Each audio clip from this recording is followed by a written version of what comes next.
Yesterday, I was talking about trust in your tech support and advisory piece. And let me sort of break that down and give you an example of what I mean about trust. So, many years ago, I was at a networking conference. It was a 2 day event.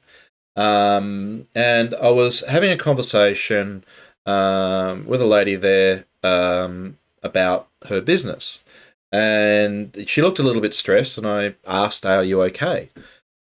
She said, "Yeah, we're in the middle of trying to deliver a new CRM system." I went, "Cool, that sounds great. So what's the problem?"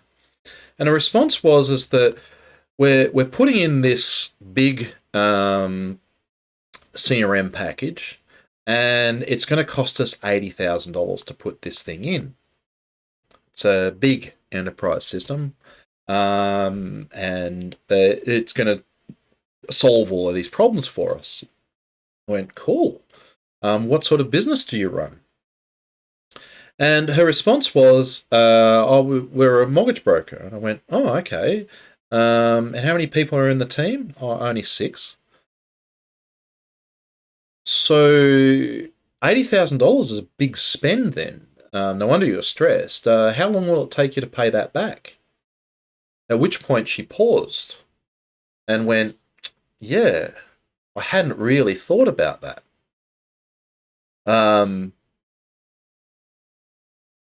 and this is the thing. We sometimes get so caught up in the hype of whatever we're going to do and the promises of the vendor or the supplier or the consultant that's involved in delivering this that we forget about that one little thing, how long it's going to take to recover those costs.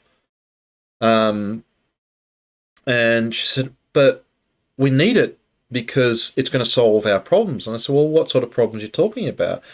And she went on to explain some little things that she's doing and some of the things that they want to try to solve.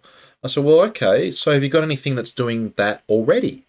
Explained the things that they're doing. And I said, "Well, do me a favor, go back and check what plan you're on and see if you can increase the plan for those particular products to meet the specific requirements you're talking about."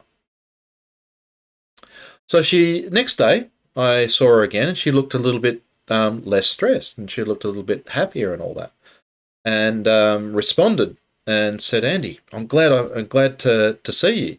You just saved us $80,000." I went, "Wow, that's cool. I'm glad I could help. What happened?"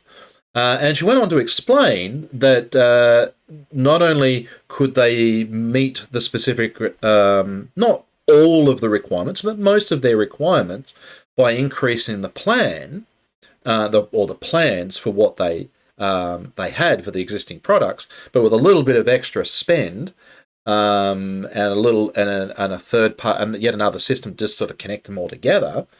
They pretty much meet the requirements that they had for a few $100s extra a month without all the pain of transferring and learning a new system. And then the kicker was that the new system was only going to put in the basic components at $80,000, and it was going to cost them thousands of dollars every month just to keep it, plus for all the other bits and pieces they needed was going to cost them thousands and thousands of dollars. So in the end, I probably saved them a lot more than $80,000.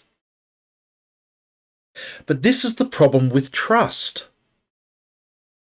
As business owners, we reach out to vendors and partners and consultants, asking them, "Can you solve XYZ problem?" And in a lot of cases, what happens is that particular organization you approach will go look in their kit bag, they'll have a look back and go, "Yeah, we can sell those sorts of things. We have products that will sell and solve that problem. We don't know if it's specifically this product that's going to solve it, but we've got something that we can sell you." Sure. And so then they get you all excited about it, they build up the hype, and then you start down the path of paying for something that you might not actually need.